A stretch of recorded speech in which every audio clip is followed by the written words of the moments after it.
good morning, depending where you are, and welcome to this webinar. I'm Matt Ross, Editorial Director of the Publishing House Global Government Forum, which serves senior civil servants around the world. Today we are talking about how governments can develop effective digital ID verification systems. With a system like this used by organisations across government, it's easier both for citizens to access online services and for civil servants to realise some of the potential benefits of digital transformation. They can, for example, allow citizens to access multiple services through a single interface, and that in turn permits public bodies to integrate the provision of services around key moments in people's lives, for example, or citizens to improve data sharing between public bodies, improving the quality of the services they receive. But while many governments have tried to build national digital ID systems, few have reached the point of widespread adoption, both amongst citizens and amongst the public service providers. Today we'll be discussing the issues around digital ID with the civil service leaders from 4 countries, plus IDEMIA, our knowledge partner whose support enables us to provide this webinar free of charge to public servants. We're going to begin with short presentations from our 5 panelists, but we aim to save about 45 minutes for questions, both from myself and from the audience out there. So this is your chance to have your questions answered in person by the panel. There is a Q&A button at the foot of your Zoom window. If you just click on that and write your question in there, I will keep an eye on that, and we'll put those questions to the panel later in the event. If you don't want me to use your name as I ask the question, then just put a note to that effect alongside the question. We'll get through as many of those questions as possible. So on the panel we have, as I say, 5 people. We're really pleased today to have on our panel representatives of the 2 countries whose digital ID systems are, as far as I'm aware, the most advanced and widely adopted in the world. That's Singapore and Estonia. So Kwok Kek Sin is a Senior Director leading the National Digital Identity Programme at GovTech.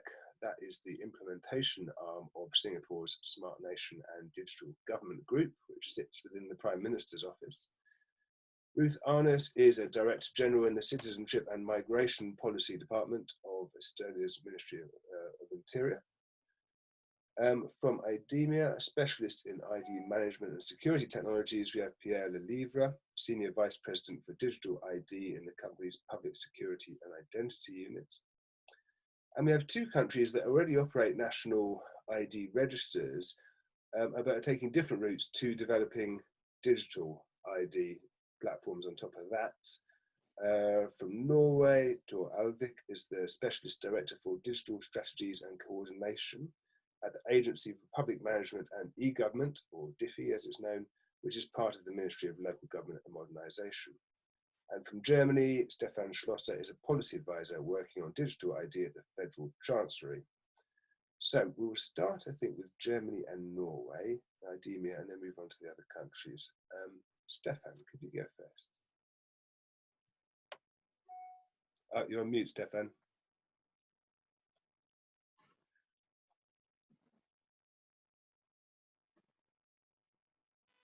There you go. Hello? Hello. Okay. Yeah, I hear you. Yeah, thank you. Thank you very much, Matt.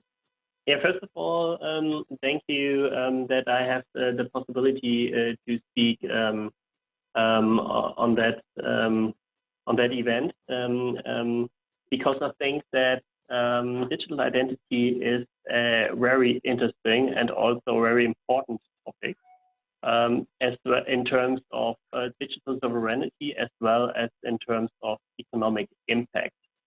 On the other hand, I think we don't have much time left because big players are going into the market very strongly, following on the digitalization of financial transactions. The major technology firms are making inroads into the lucrative field of digital identity. And I think that there is a danger that member states will be sidelined as identity anchors. So we have to come up with good solutions, with very user-friendly and also secure solutions. And yeah, I think that we should think about an ecosystem that allows us to provide every kind of identity attribute to almost any use case. So I'd like to make an image, and this is that I want to say that we have to set up some kind of digital envelope that allows us to transport any individual attribute, the name, the age, the address, or completely identity documents. So this is, I think, the first thing we need, some kind of envelope, let's say. And the other thing we need is some kind of infrastructure that allows us to transport that envelope wherever we want.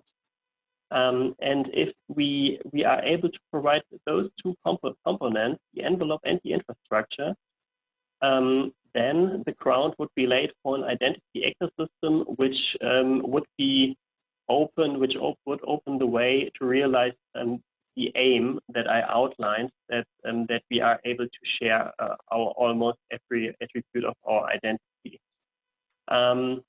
Within this ecosystem, people could use their digital identity document to conclude a mobile phone contract, for example, as well as their student ID to purchase reduced tickets, let's say. And I think that when we look at identity, we shouldn't we shouldn't focus only on persons, not only on individuals. We should also focus on things and on entities, because they also have an identity. And I'm very convinced that we can build up that ecosystem I mentioned that way, that also entities and things are able to participate. Yeah, this is what I want to talk about today. Thank you very much. I'll come back in questions to a couple of those points. I'm quite curious about them, but actually we'll just meanwhile perhaps we can move on to Tor and hear some comments from him. Yeah, hi. Coming from Norway. For those of you who don't know, Norway is a small country way up north. It's very sparsely populated. We are about 5.3 million citizens. What's special about Norway is that Norway is a society where it's a very high level of trust between the public sector and the citizen. And I think that's an important concept to take in mind when looking at our digital identity systems. We have a very high uptake on digitalization and the use of broadband, cellular phones, and so with coverage in way over the 90% for all of these areas. Very central in the Norwegian approach to identity is the use of a population register. This is used in most services, both in the private and public sector, as the basis as your digital name and a persistent identifier going through the entire Norwegian society in most service delivery. I know this is different from approaches in many places in the world, but it has proven a very strong tool for us to provide services. And for us, the binding between the both physical and digital identity to the registers and the digital names and identifiers that we rely on is very important. Of course, in the physical sphere, we built upon, like all other countries, biometric passports with ID cards coming now from November. Our landscape with digital identity is built on cooperation between the private and public sector.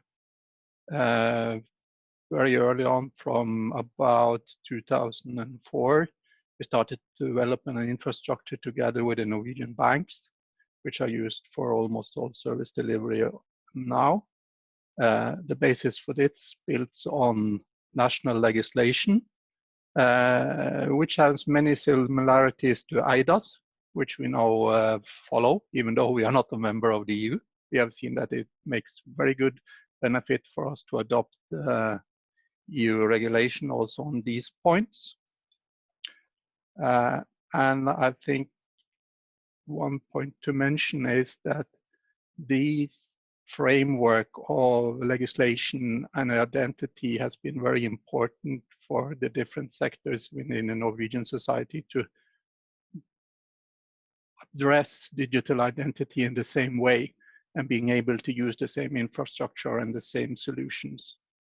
And we have mechanisms in our legislation, for instance, relating to the anti-money laundering, which connects the physical identity and the digital identity and giving the same worth, that has been able to transform the Norwegian banking sector. As I said, we are building on a cooperation between the banks and the public sector in large. There is also a cooperation between the Norwegian banks. So all of the 140 Norwegian banks, they are cooperating on shared infrastructure, both relating to payments and other banking service. And Bank ID, which is our main EID, have a coverage about 92 to 95% in the population. And it's used very much. It is used about 100 times a year for most citizens, with also more than 10 times for most grown citizens in the public sector. So the uptake has been quite large. We serve about 800 service providers in the public sector, reaching out to about 2,000 services now, I believe. We have built common infrastructure with a federated identity hub for the public sector, relying on these private identities.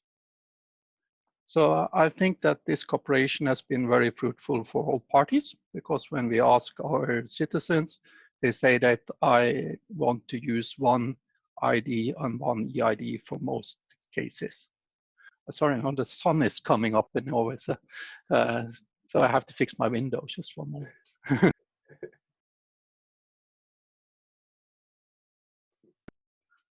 Yeah, so I think that's a brief overview about the situation in Norway. Thank you very much, Don. We will, perhaps we can go to Pierre now, please. Thank you, Matt. So thank you again for having us today. It's a good opportunity to exchange on a topic which is really, really super interesting and very dynamic at the moment. And as well, a good opportunity to be, thanks to you, locked down in a room with the ability to remove that. So as much as I think we would have all wished to be face-to-face over a conference, it's good that we have still this mean to exchange over the internet all together in this virtual conferencing room. So the reason we are here so I'm representing IDEMIA. The reason we are here is not because, definitely not because I have a holo and I have the holy speech for all of you, because we know what digital identity is. Definitely not. It's because, in fact, so we've been interacting with governments around the world for a couple of decades now. Our mission, in fact, you can perceive us as a provider of security infrastructure, or let's say an element in the chain of trust that you guys on the field working for governments are putting in place. We've been running two major activities. The first one is we've been supporting you to deploy and issue secure documents, regardless of the type of documents, passport, national ID card, health cards, and so on.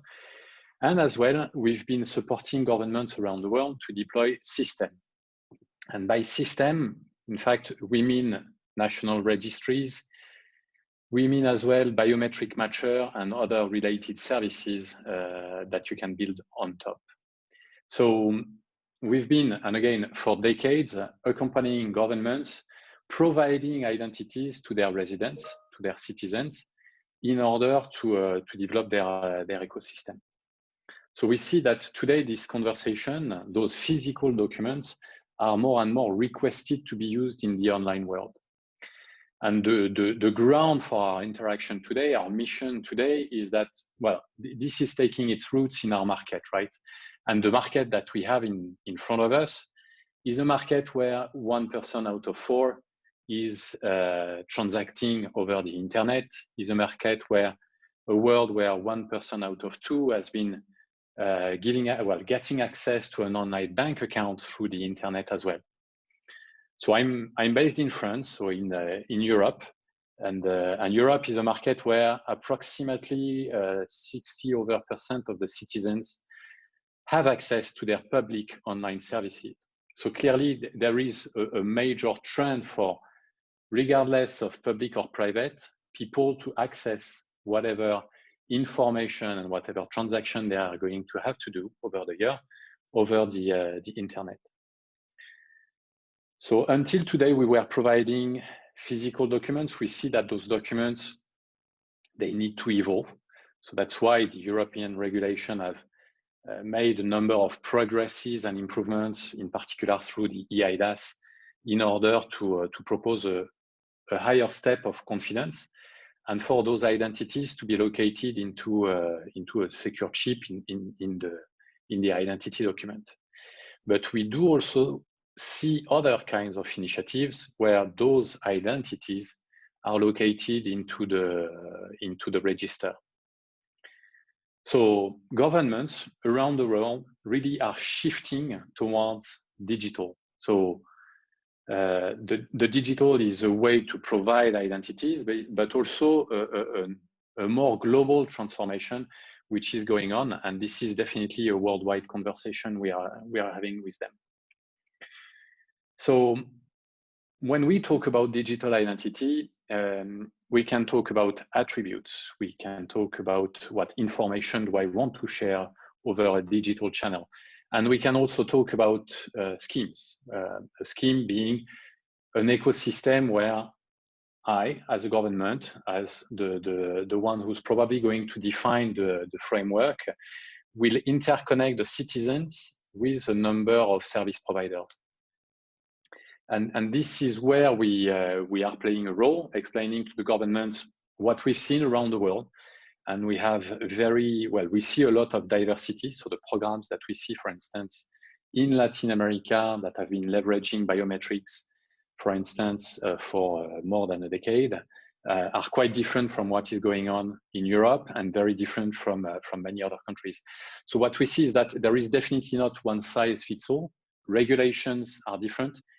History as well, sensitivity to data privacy, history in the investments that were made in the physical documents or in the systems are playing a big role in the way the governments overall are shaping their digital identity infrastructure. So, but the ecosystem is really about interconnecting public and private entities.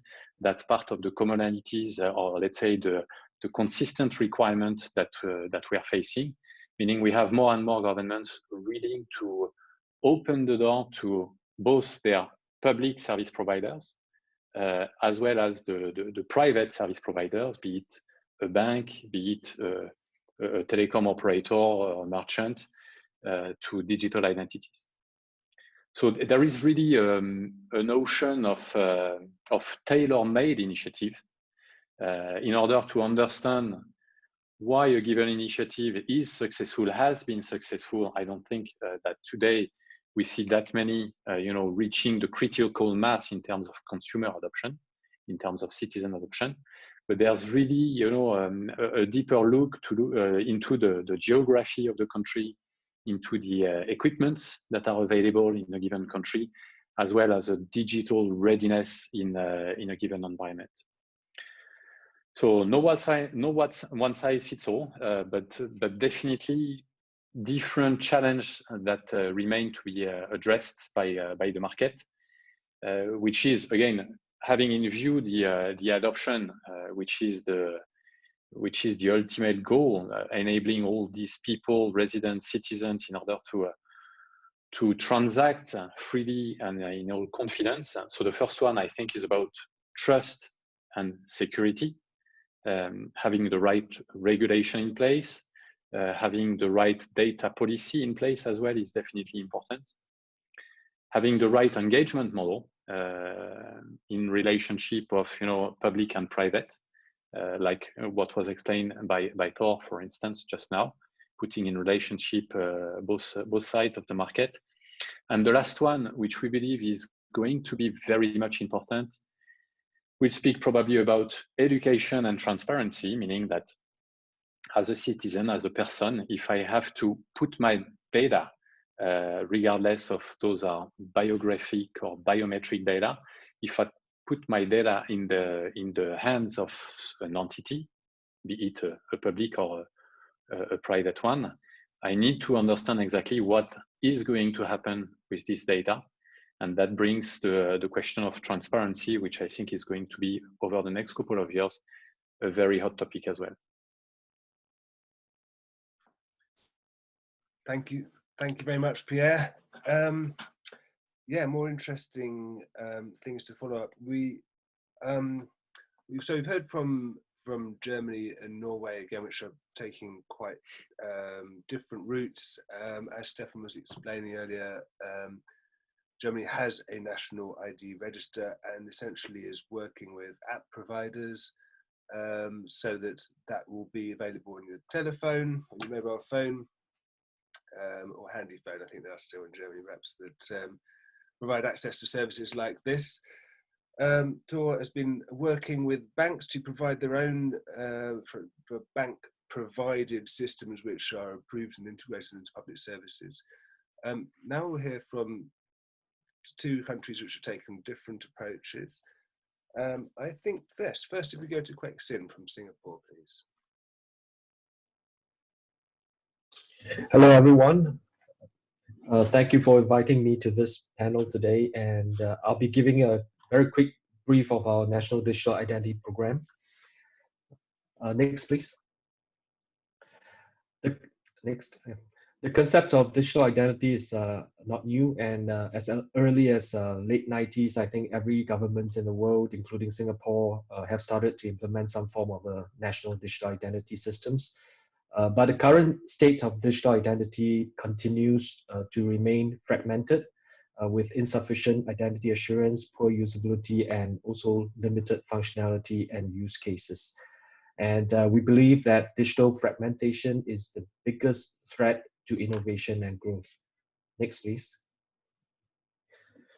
So digital identity is to us a key to joining up fragmented systems and ecosystems so that services can be more integrated and data can flow with the consent of data subjects across systems, organizations, and even borders. So Singapore, being a small, open, interconnected city, we need to have a trusted digital infrastructure that facilitates such data movement. Next, please. The key objectives for us is first to digitally empower our citizens by providing a convenient and secure means to transact digitally so that they can transact online with more confidence, be it with public or private sector services. Another objective that is not so obvious to many is to digitally enable businesses by providing a series of trust services so that businesses are able to capture the opportunities that comes with digitalization. And lastly, at a more macro level, is really to create an ecosystem of trust so as to promote trusted data flows. Next, please. Our national digital identity stack that we are building consists of 4 layers. Okay, at the foundational layer is a trusted data ecosystem made up of a federation of centralized authoritative data sources. Primary purpose of this is to allow citizens to access information so that they do not have to repeatedly provide the same information or submit same documents as they transact with both public and private sector services. In order to enable consent-driven data ecosystem, we need to have a identity scheme that is of high assurance. And Singapore, like many European countries, we are issued with a physical identity card.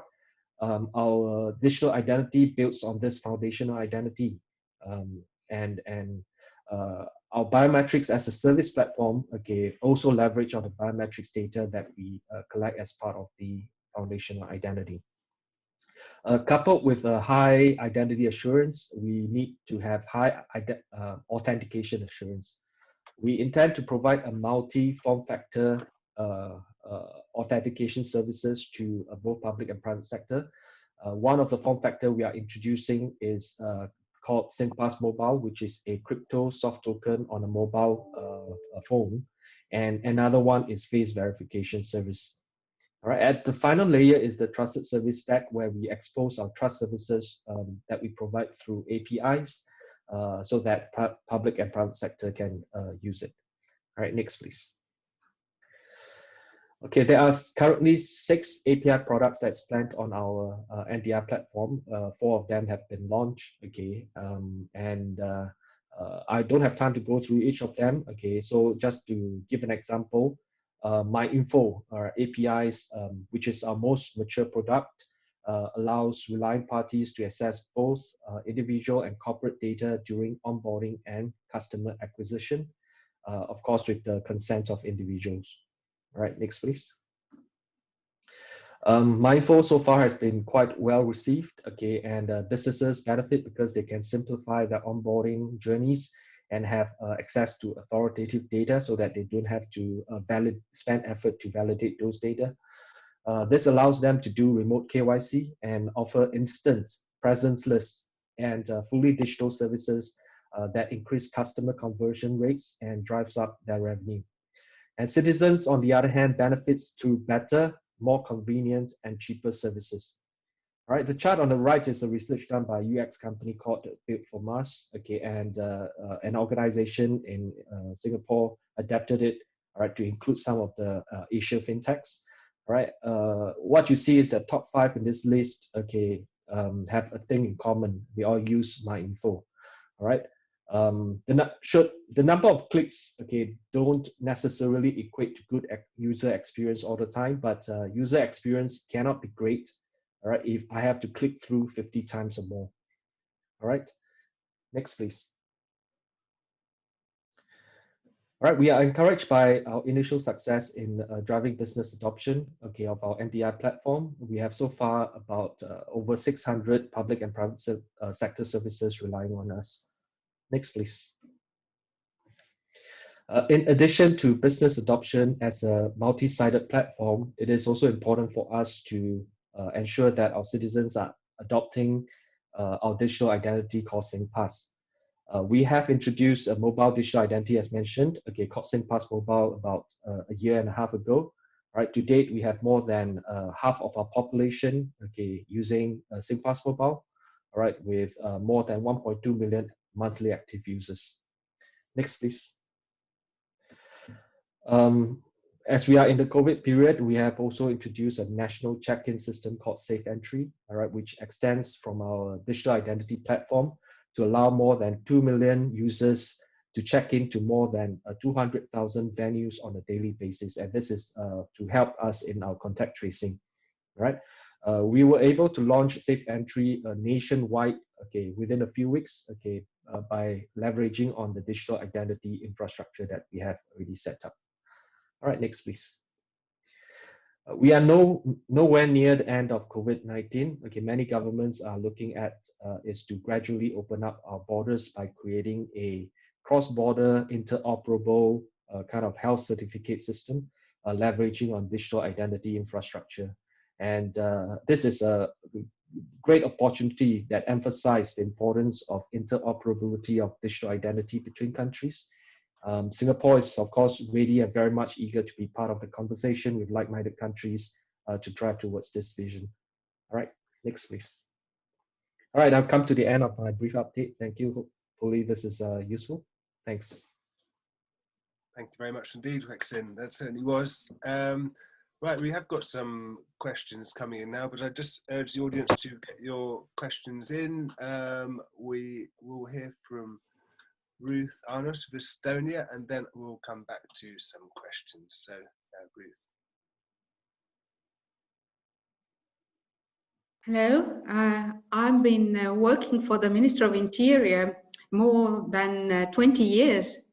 And so I have really seen the rise and shine of our e-society, because we don't talk about e-governments anymore. We talk about e-society provided by the government. So next slide, please.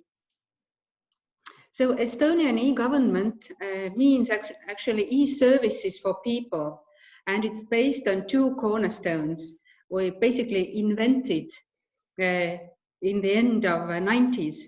So one is X-Road, and we have our high-level e-IDs. Next slide, please. So what we do is we use internet, and we have built the data exchange layer for information systems, basically meaning that the data is encrypted in one database and then transported through the middleware to another database, got the answer, decrypted there, got the answer, and then took it back. So this is one cornerstone of our e-government. Next slide, please. And another one is our e-ID cards. Basically, we have the population of 1.3 million, and almost everybody, including babies, have a functioning e-ID. So we are really digital, which affords us to have a real kind of digital lifestyle. And we even say that we have counted that per year, one person basically saves 1 week of time using digital signature. So it's quite a lot, if you can imagine, just having 1 week, so another time, spare time to do whatever you want. And it's because we have our ecosystem in place. Next slide, please. So by now, starting from 2002, we have more than 1 billion digital identifications done and more than 1 billion digital signatures given. So what we have in our legislation is that digital identification is as good as face-to-face identification, and digital signature is equal to handwritten one. Of course, not everything is digital. Just 99.9% of public services, because in some cases, for example, getting married, you really need to see whether it's person's free will that he or she is really getting married. So we have a joke that you have in Estonia, you have to see your spouse at least once. So, and before, the third cornerstone of our e-government is our legislation. So basically, we removed little by little the physical services and replaced them with the digital ones. Next slide, please. And by now, as I started with saying that we have our e-society, not only just e-government, we consider our private sector also part of our e-society and e-government. And together we have more than 5,000 e-services. Of course, you know, a state doesn't need to provide very many e-services or many services for people of different kind. So, but we do. Yeah, I'm going to mention a few ones. First, important is parliament and local government elections. Then, of course, bank services, submitting tax declarations. It takes less than 5 minutes to submit a tax declaration. So also digital prescriptions, application to for a driving license, healthcare benefits. And now we are going to take it another step further, and we are considering of having not only like pre-filled all sorts of forms, but basically saying that if you have a right to, for example, child's benefits or any other social benefits, it will be granted to you and you can refuse them. So this is towards we are going and moving. Next slide, please. And it's all about trust. So we consider that when people trust our voting system and trust our e-government and e-IDs, then it's really okay. And then it's the trust that's in the society towards the government as well. In local government elections 2017, at the same time, we had our e-ID crisis. Basically, 800,000 our ID cards were found with a flaw on the chip. And so we ran against the time to discover what's going wrong, how to repair it, how much time we have. But we still decided to have our electronic local government elections. And the logic behind that was that e-voting is just another e-service. And if we say that our e-ID is secure and there is trust in the parliament, we can't say that government elections or local government elections is something even higher than that, or even with more under risk than any other e-services. Basically, it means secure identification and secure digital signature. And as you can see, after our local government elections and our e-ID crisis, we came out of it even more stronger. So last year we had parliamentary elections, and 43.8% of those who participated at the elections used e-voting. And we also have a very nice mobile ID. It has the same certificates as a regular e-ID, card-shaped e-ID. The certificates are just tied with a SIM card of a mobile phone. We are looking for a future solution without a SIM card, and most probably in a few years we have that. But by then, most probably the SIM card will function like 5 more years. So we are looking for future technology as well. Next slide, please. So what we can say is that our identity management system and e-government is a success because people trust it. And what's very important, it don't only have to be secure and trustworthy, but it also has to seem secure and trustworthy, first to people and also to partners. Because if the system doesn't seem secure and trustworthy, and people don't trust the government that the system is good and working, then no one would use it anyway, and the whole thing would have been a waste of money.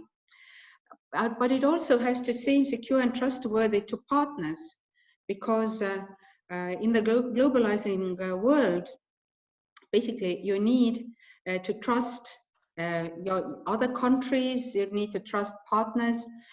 People move, not currently, of course, that much, but basically when you have a plane ticket just within the reach of 2 mouse clicks, then obviously you need time and location independent solutions to do business, to communicate with people, and that is also based on trust. So thank you. Thank you very much indeed for that, Ruth. Well, we get a number of questions coming in around a common theme, essentially around privacy and public confidence, which of course is exactly where Ruth ends there. Chad Kessler from the US says the amount of trust between the federal government and the general public is limited at best, and points out to our current president's thoughts about postal voting. Hacking is a wide concern. Daphne Cohen from Canada asks, how is trust established, particularly around, I think, public and private cooperation when private partners are involved in delivery? I just ask the panel, what do you think? What do you think in your country has been key to the level of public trust that you have? And perhaps we'll start at the beginning and go back to Stefan, if you may. Remember to unmute yourself.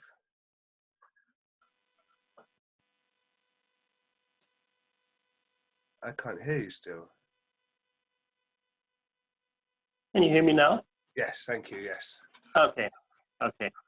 I think one very important factor is that you need to build decentralized systems. So government shouldn't be able to watch their citizens by design, let's say. So if you use your ID card, if you use your national eID for using any service, then the government shouldn't be able to track that. So this is, for example, the case in Germany, and I think this is also the case in many other countries as well. Yeah, it's interesting. We've seen a similar thing around contact tracing, a great reluctance amongst people to use apps which are going to watch people. And maybe I can add another point. So I think what's also important is that data is stored very securely on the phone, and this is why we in Germany are thinking about setting a standard for secure elements.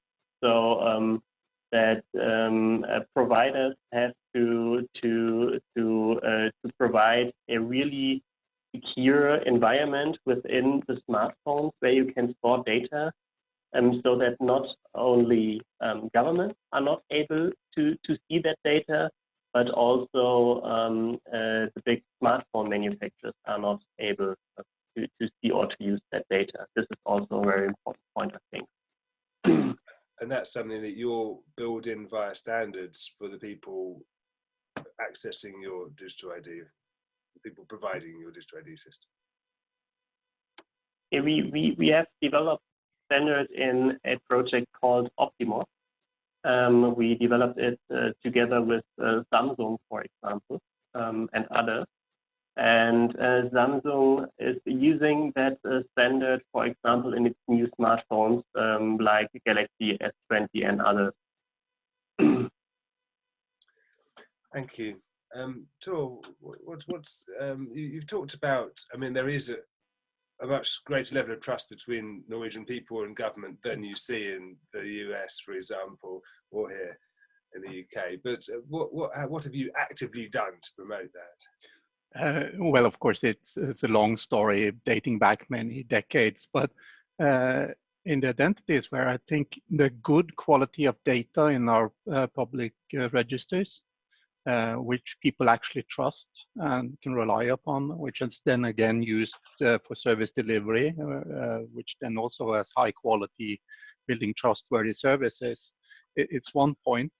And then it's, of course, it's frameworks and legislation. Our digital identities where it's regulated, so that when banks and the public sector cooperate, is done through these more formal framework, which everybody can relate to. And we have a very active privacy oversight, taking very much focus in the citizens' rights and views.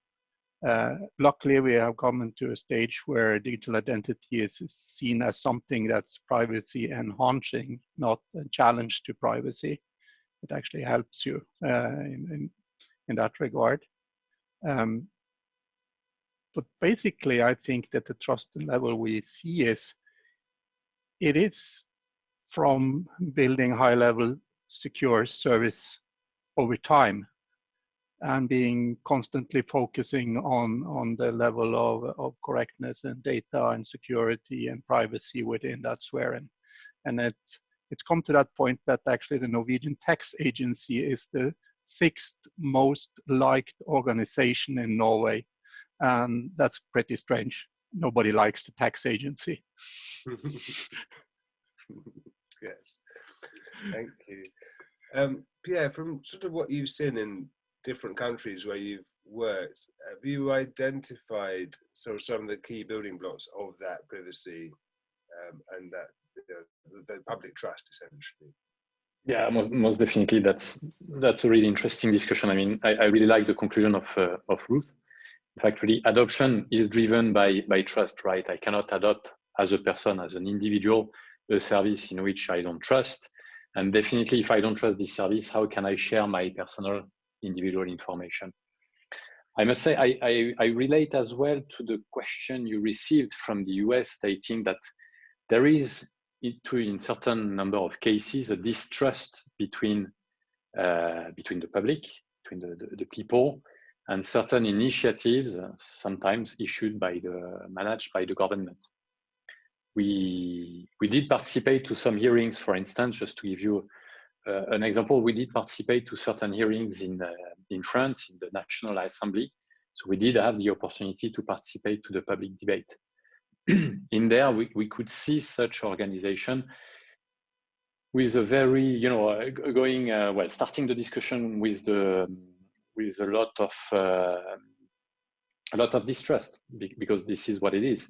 As regards to the initiative of the government getting access to a lot of data and maybe too much data, and why that much data, and why on earth should we trust the government more than any other entity in the world? And the fact is that, we've had in the example of France, digital identity is a story which started around 45 years ago with an initiative in the middle 70s that was called Safari. And that's right, that at that time, and it took several shots in order to progress. And that's right, that in the early days, the collection of the information by the government was really wrongly perceived, but because it was not explained. So educating what you are going to do, how you're going to do it, why will I collect this information, which information will be collected, and those, the collection, the storage, and the processing of data is something which has to be thoroughly explained from one end to the other. Without doubt, I hardly imagine trust can be put into such a system. And without that, I believe that adoption cannot take place for sure. So to be inclusive as well, another aspect to your question, to be fully inclusive as well, I think a country needs to consider all of the segment population. And digital identity is relying on a number of digital services, on a number of technologies, and those technologies need maybe to behave or to consider different user experience. Clearly, the services, whether they are proposed to a 15 years old or to someone who's over 90, maybe it's a question. Maybe they need to behave differently.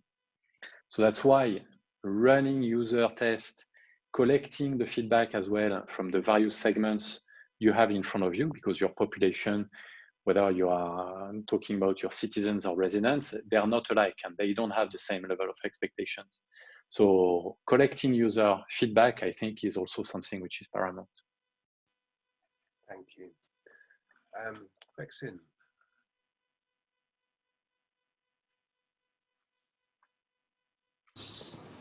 Hi. in Singapore, like Norway, we have quite the citizens trust the government, okay, more than they trust private sector company.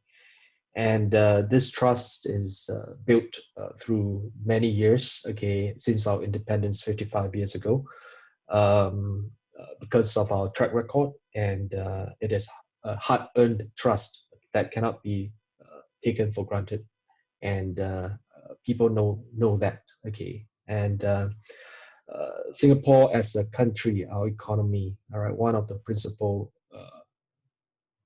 basic principle, okay, why our economy can survive is because we are trusted, all right? We are open, we are connected. And these are the basic principles of our economy, and we are taking these basic principles to the next level, which is to the digital realm, all right? I totally agree with Thor when he said that we look at identity as privacy enhancing and not threatening privacy.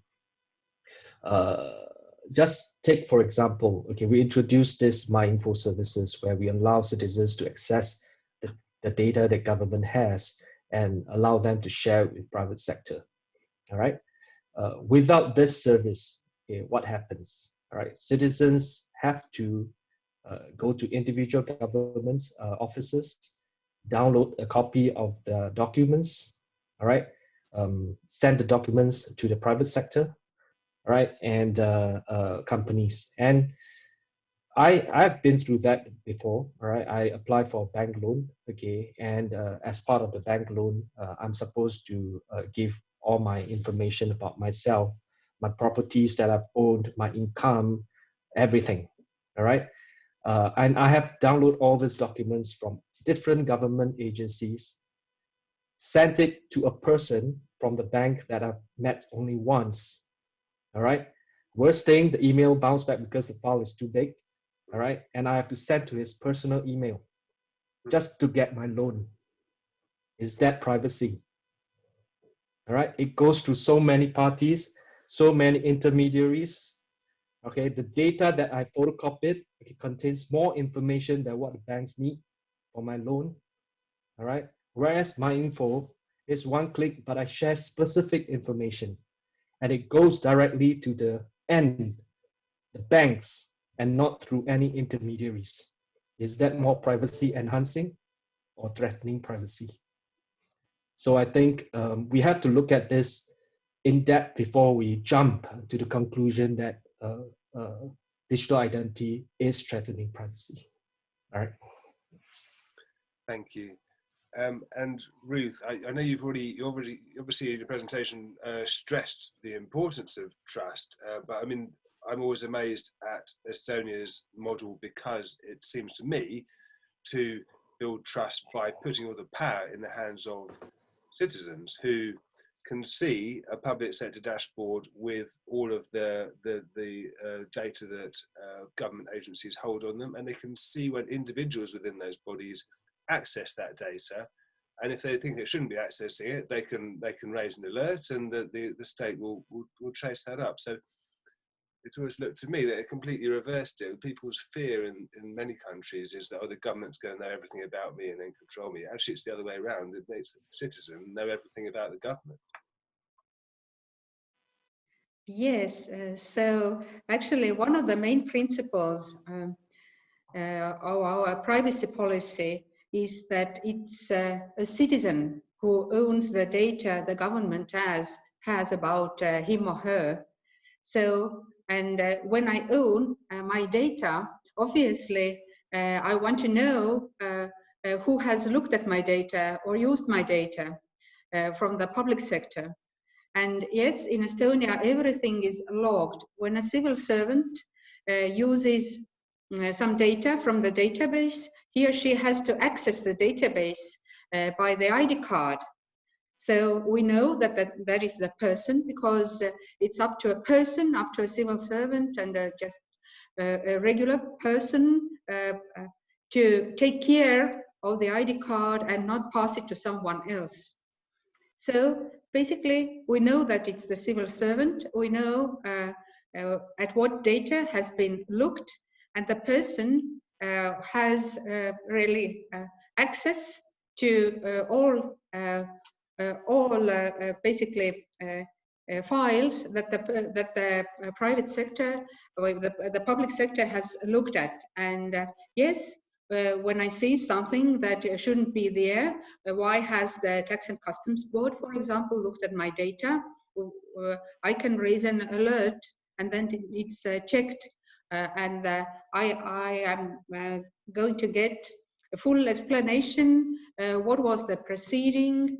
Of course, I don't know the name of the official, because he or she is acting on behalf of the agency. But yes, we have a strong policy that the person owns the data. Of course, there are some exceptions. For example, when a criminal proceeding is going on, then until it ends, the person maybe would be deprived of the right to see what data has been looked. But after that, he or she will get, again, full list of at what data, what agency has looked. So I think this is what is the cornerstone that, of transparency, and that is behind the trust we obviously have towards the government. Thank you. Thank you, Ruth.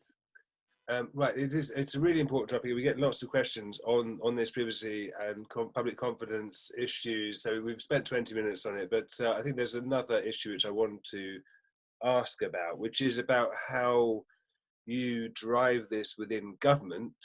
How do you ensure that enough departments and public service providers adopt it, that it is attractive for citizens, as in they can use one ID across large swathes of the public sector? Often we see that when the central government tries to require departments to adopt a particular bit of technology, and we've seen it with many shared services projects across many countries.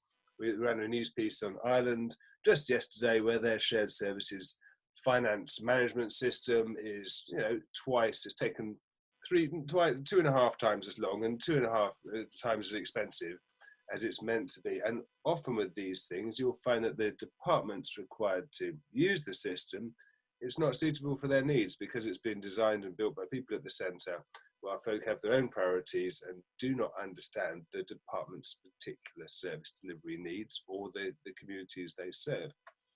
However, without that central drive, it's hard to imagine how you build a system with a kind of adoption and acceptability that then drives public use. So what if I could ask each of you, what levers does the centre of government use to drive adoption, and how are you avoiding some of the risks that do come with that push from the centre? And we'll come back to Stefan. Yeah, I mean, what you mentioned is, I think, a very, really important point for having success. We in Germany, for example, we recently set up a project where many ministries are involved. For example, the Ministry of Finance, the Ministry for Economy, the Ministry of the Interior, and others. So we think that it's really important to go together as government. And then I think we see that it's really, really important to involve the economy very early when you develop a new system. So every country that was successful did it together with its economy. And this is what we like to do as well. So we have invited some big companies to go together. And we offer them that they are able to develop together with us, but we also say that they should bring their use cases for such a system. And then, of course, another point is that you have to involve the persons that should use the system very, very early. This is also what we are trying to do. We are not very, very good in doing that, but we are improving, let's say.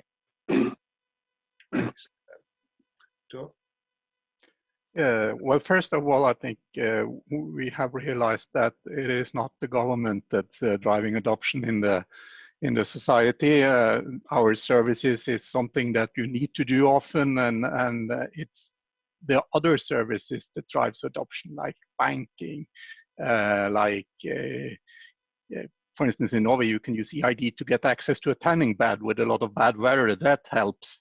So these big drivers in the society is what actually drives adoption of EID also. For the central government and the government perspective, for us it was important to focus on the big service areas like taxation, service delivery, like unemployment and such, where people have clear benefit of using an ID system. Of course, then I think it's important to have a clear framework so that all of these central government entities actually understand the quality of the EID system being used and what kind of risks we can mitigate, and being in agreement with something that's good enough so that you can use it across lots of sectors and lots of spaces. But it is the user-centric approach. I think it's the basic notion. Yeah, you have to make the thing work, and then people will go for it. Hey, Pierre, building on that point, I wonder if your experience of looking at how this develops in different countries, if you've seen an approach from the centre that finds the right balance. What's that look like? So very different starting point again. I wouldn't say I have one model to go. Definitely. So we are facing in a number of countries a decentralized approach where I would say there is therefore a healthy competition that is taking place. So with multiple identity providers. So that offers choice to the citizens, which can be good.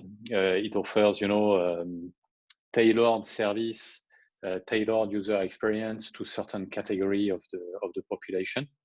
And it's also a good way to work out this private-public partnership, like Thor said, meaning that in certain cases, the government doesn't feel in charge of a service adoption.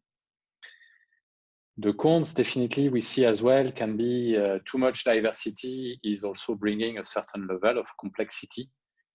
Meaning, if I have too much choice at some point, I need more time in order to understand what are the consequences of this choice, right? We are saying choosing is somehow sometimes renouncing, and that's true. And typically, so having different options usually end up addressing different level of assurance, so different level of security provided by an identity provider.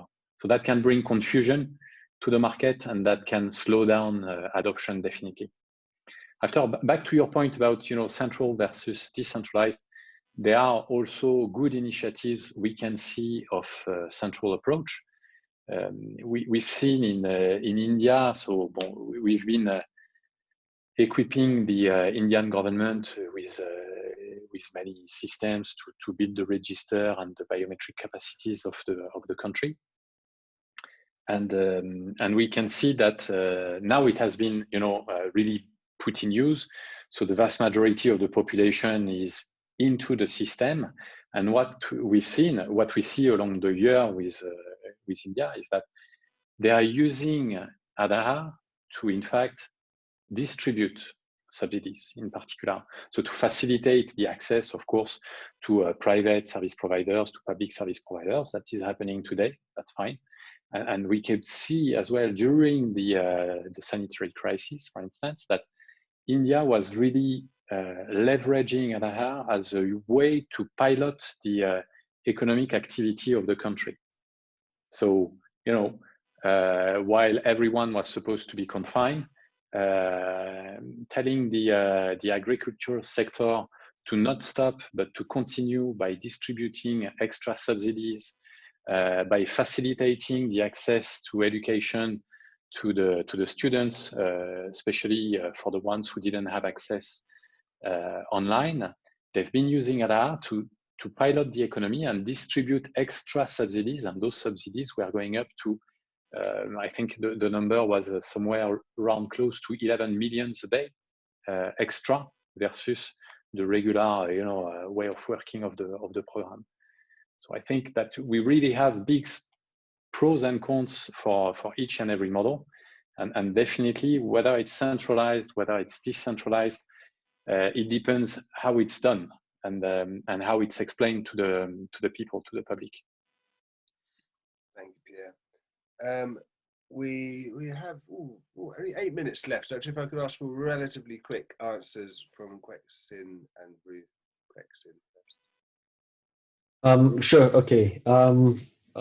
First of all, I think in 2003 we did the right thing at the right time. Okay, and that was the time where many government agencies are starting to provide digital services online, and at that point in time, I think we make a critical decisions that everyone should just use one single digital identity. All right. And at that point in time, okay, because nobody has built anything, there's no objections, okay, to having a central services, and that's what gave us the sort of advantage. All right, but in Singapore, I think our structure of government is less complex, okay, flatter than most countries. We have a strong central center of government made up of Ministry of Finance, who governs the allocation of resources and drive the mandate if necessary. And with the Smart Nation and Digital Government Office, we also drive the digitalization and alignment of technology, all right? And so together with MOF and Smart Nation and Digital Government Office, we actually have the tools and the mandates, okay, to ensure that government agencies comply, all right, to certain alignments, all right, and that there's no duplications of building similar systems, okay. And once we have the government, okay, adopting the same services, we can then easily go to the private sector to offer the same service, all right. And the important part of this is really that we must focus on the use case, all right. That must benefit citizens and businesses, and usability is very important to drive adoption. One of the things that we have set for ourselves is that for any relying parties to integrate with us, we target to have them do so within 1 day. Right? So showing quick success and building momentum, that's how we try to drive the adoption. All right. Thank you. And Ruth, yeah, how does your sort of centre drive this? Yes, in Estonia we keep things simple.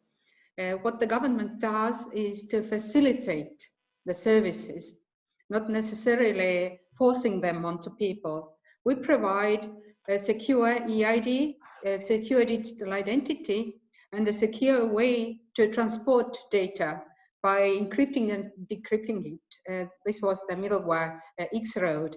And then it's up to the private sector whether they like it, they use it, and we have been lucky. They like it, they use it because it's simple and basically self-explanatory. So thank you. Thank you. Right, we have 5 minutes left and we have 5 people and 1 question. So you do the maths. The question from Rachel Chalmers. She says, apart from time savings for citizens and service providers, what do you consider the main benefits to governments of introducing digital ID systems? I mean, that is a big question, but actually, and she also asks, are these benefits enough to persuade governments to introduce ID in the face of limited public trust? I'd actually tweak the question and ask each of you to name one of the key benefits of introducing a really effective digital ID system, and identify one of the key risks facing governments that don't succeed in doing so.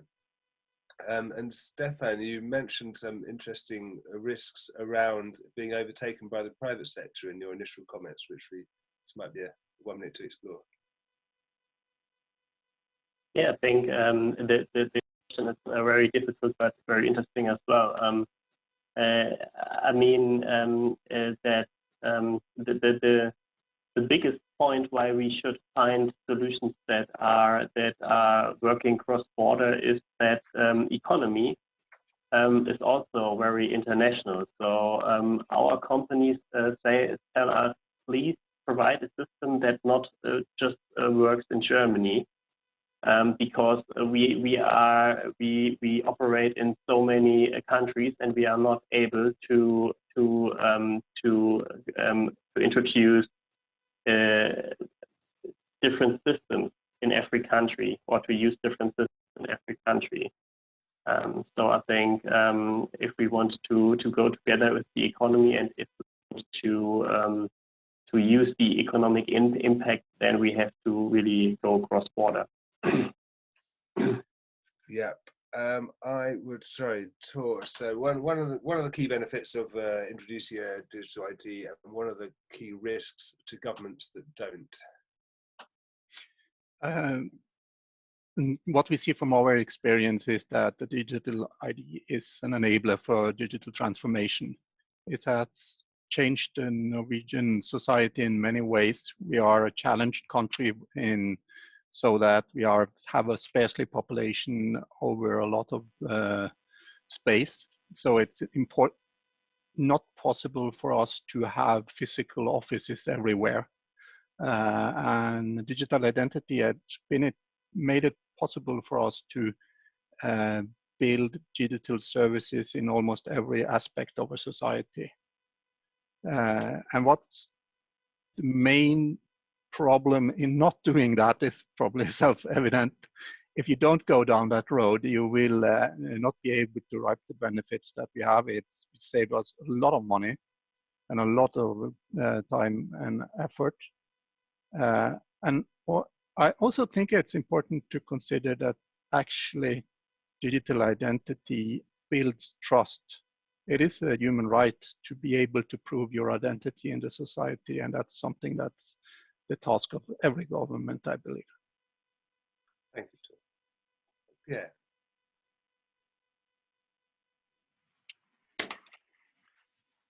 Main pros, I think, indeed, and I join Thor, it's a human right. And if I would have to summarize the main pros, I would say it's about inclusion. It's about making sure as a government that I'm leaving none of my residents, none of my citizens behind, and they get all access to all of the services that can be provided within a given territory. So there's the topic of geographical inclusion. If I'm in the North Pole, or if I'm in a country, it's going to be offering various capacities. We understand that. We also have countries elsewhere a bit further south that have the same problem with desert areas or with islands. If I'm looking towards Asia, a bit further east, countries that have a couple of thousand islands cannot manage public services in the similar way for everyone. The major risk for me today is about displacement. It's, as a government, potentially losing the capacity I have today to say who is a citizen, who has access to health, education in my country. And that is a major risk, which is bared by the digital transformation, right? Thank you. We are not television, so we can carry on 2 minutes past our allotted time, but the audience will trickle off. So, question. All right. Just very quickly, we think that innovation we all know that innovation happens at the intersection, when multiple things comes together, when concepts comes together, ideas comes together, it creates something new. All right. So so the biggest obstacle to innovation, okay, we think is fragmentation. All right, and digital identity basically breach the fragmentation of systems. All right, so that we allow services and data to be more integrated, and that's when innovation will happen. All right, so so in short, that drives digital identity, drives innovation, drives transformation and economic growth. Yeah. Thank you so much, Ruth. Yes, I think that the main reason why become digital is because digital is so much more efficient than physical, whatever it is. And the main risk, I would say, is that if the services are either uncomfortable to use or physical, or the government isn't trusted enough to become, process the data, and if the services are so uncomfortable to use, people might start using the services of other countries. For example, becoming an e-resident of Estonia. What we offer is a digital identity available to anyone in the world to be used in good faith. Our business environment, access to European Union market. So this is what might happen. Thank you. Thank you, Ruth. And you can read all about Estonia's rather cheeky e-resident program on Global Government Forum, where we've covered it. Very interesting project. Thank you all so much for your comments and your participation. I hope you've enjoyed it. Thank you also very much to our audience for tuning in, to IDEMIA for sponsoring the event. In a couple of weeks' time, we'll publish an article capturing the key messages, and meanwhile, we'll email everyone with the slides and a link to the full recording. But thank you all very much, meanwhile, for coming along and joining in. Thank you. Have a good day. Thank you. Thank you. Thank you. Thank you, everyone. Bye-bye. Bye. Bye.